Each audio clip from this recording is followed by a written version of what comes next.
Hey, we're back and we are here again on the journey to prevent Alzheimer's with Dr. Sanjeev Goel. Last week we talked about the type of testing, genetic testing that you could do. You did the test, and are there other tests like in different parts of the world, or like where does someone go? Do they go to their physician? Do they Google this? How do they get access to these tests? Yeah, I think we spent one episode talking about the value of ApoE genetic testing, which is considered like, you know, the first test that people were going out there. We talked about 23andMe and how, like, you know, 10 years ago people were doing this type of test. And then I think most recently we did a little test. We did the cognitive test to look at how my brain is functioning. But I want to go back to the genetic testing to say that the ApoE, beyond that, now there's a much better genetic test out there. Wow, okay. So, because like I said, ApoE kind of tells you about one specific gene. Right, and ApoE is that gene. Is that the name of the gene? That's the name of the gene. It's type of protein. Okay. And there's, like I said, there was 3 different versions of that. Correct. A 2 version, a 3 version, and a 4 version. Right. And the 4 version was the risk version. Right. So depending on the combination and what it is, you are more prone to having Alzheimer's. Exactly. But you also said that in the earlier stage, it's a good thing, and then it's not a great thing, right? We call it pleiotropy. This is, you know, everything kind of has a benefit and a risk. Yeah. And that's how nature works. But what I want to talk about today was that we have better genetic testing than just knowing your ApoE status. It's not the full story. It's not a dense sentence out there. And just know you need to kind of go further than that if you really want to understand your genetic risk. So what is do you have the name of the test? Yeah, so there's a company out there called Cytox, and they have a test called the GenoScore Alzheimer's Risk Test. And what they're looking at is over 100 different genes. Okay. You know, SNPs, we call these SNPs, which are little, variations of genes. Okay. Okay. And they're looking at 100 different versions, 100 different genes. Spots on our DNA. Okay. To see, to get what we call a polygenic risk score. So that's so basically a polygenic risk score means that, let's say you have one 4 on your ApoE, and then you have another particular type of gene, you have a risk one, but maybe you have a protective gene somewhere else. Right. Because we understand that Alzheimer's is not just a one gene disease. There's very few things that are one gene anymore.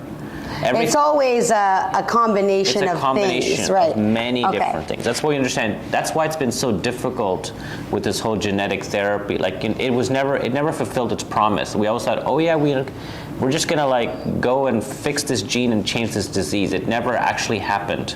It's kind of like they're all in relationship with each other, right? Exactly. And if you fix this, it impacts this, and you got too much of that. It's like our whole body is this, I don't know, yin yang kind of thing, right? Yeah, I think that it's much more complex, and what we're understanding is that we can look at the data of thousands and thousands of people and see what was their profile of all these different genes, hundreds of genes, and figure out what was the what profile created the best situation, right, and what created the worst risk. So that's how they can do that. They can do that with basically computers and modeling and all that. They can understand by looking at many different genes to figure out what is the risk profile. Now, I mean, as somebody progresses into Alzheimer's, for example, if I did that 100 gene test, is there, obviously, as the physicians or those who are looking at it, is there a kind of like view to say, oops, with people with a lot of Alzheimer's, with Alzheimer's, they present this way in this graph.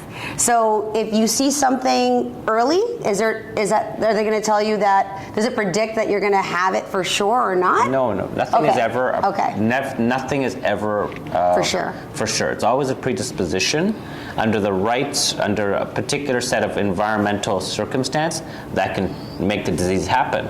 Okay. It's just always going to give you a risk score. It's going to say, hey, out of 100 people, 50% of people are having a better risk than you, and 50% of people will have higher risk than you, or something like that. Or it might be like you're in the top, 10% 10% of people who are at risk of getting the disease.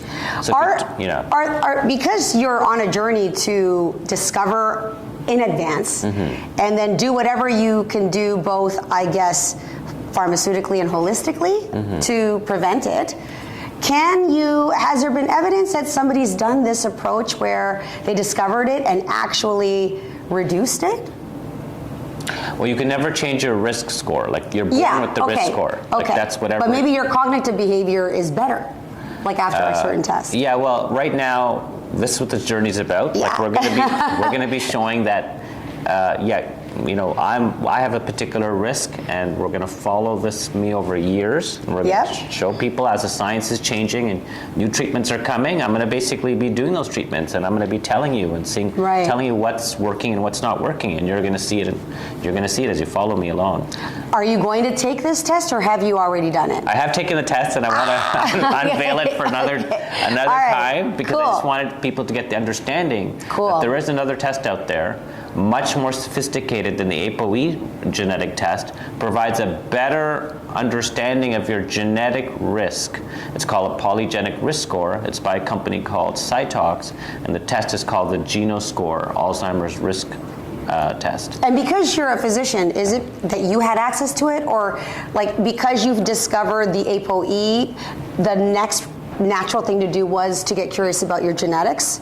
Or does anybody do that first? No, I mean, there's always a cost issue here. I mean, it only makes sense to do this further test. Right. I think if you already have some risk factor, the ApoE would kind of tell you.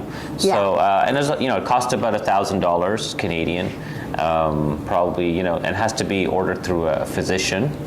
But it's in depth, right? Yes, I'm just saying it gives you a better understanding, because if your risk is low on that, then you can be a bit more reassured. Sure. If it told you, hey, you know what, there's alarm bells here, you have a higher genetic risk, that means you have to take even more effort and lifestyle changes and other But to your point, I think you see it as peace of mind. Having the information, it's not going to change anything. Knowing, it means you can deal with it better. Yeah, and I think this is what I want to try to get across here, is that a lot of people are afraid of finding out because they think there's no point in finding out because you can't change it. Right. And why would you want to know about something you can't change?